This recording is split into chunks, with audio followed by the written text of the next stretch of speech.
I was born with congenital club feet.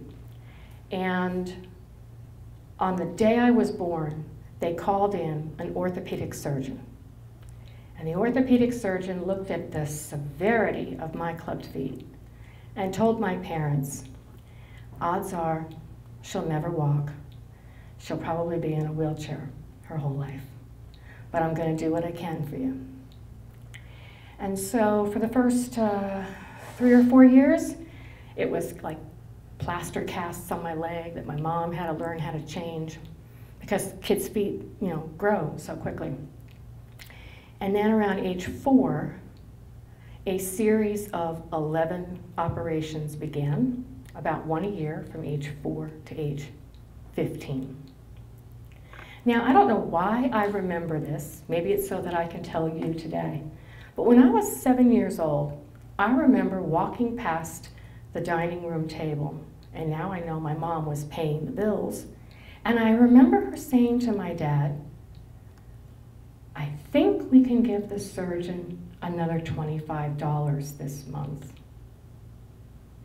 Now, when I think about that as an adult, and I'm talking about 1960s, my dad worked in a print shop. He was like a machinist. And my mom was a stay-at-home mom. And we did not have a lot of money. And health insurance, we have great health insurance today compared to the health insurance that you could get back then. And, my parents had come up with the money to pay for all the extra stuff that insurance didn't cover. And I had 1 older brother and 2 older sisters. Well, they had to do without a lot, to take care of me.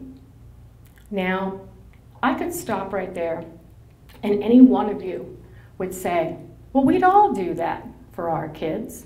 There's nothing special about that story. But there is. You know that surgeon? Well, he kept working on me for 11 surgeries total. And then I'm 17 years old, fast forward a little bit, and I have to go for an orthodontist appointment one day. And I've got this great news that I'm just dying to share with somebody. And I'm walking down the street from the high school to the orthodontist, and it just so happens that my orthopedic surgeon's office is right there on the way. And I said, oh, I haven't seen Dr. Daytree in a couple of years. I've got to tell him this great news. I'm a 17-year-old kid. I had no idea that, you couldn't just walk in and say hi to the doctor. I mean, he was always there for me. I go up to the nurse's station. I said, I've got to see Dr. Daytree. I've got to tell him something. Ginny, you don't have an appointment. What's wrong? Nothing's wrong. I just got to tell him something. And they went and they got him, and he made the time for me. I mean, there is a slew of people sitting out in the waiting room. And he made the time. They walked me in. I'm in the nurse's area, and he goes, Ginny, what's up? I go, I gotta tell you. I made co-captain of my high school flag squad today. I'm gonna lead my team down 5th Avenue for the St. Patty's Day parade. They never thought I was gonna walk. And here I was, co-captain of a high school flag squad. The look on that man's face, he had been paid in full. He was so happy to see that all the effort, all of the work, all of his self-giving love, it was worth it.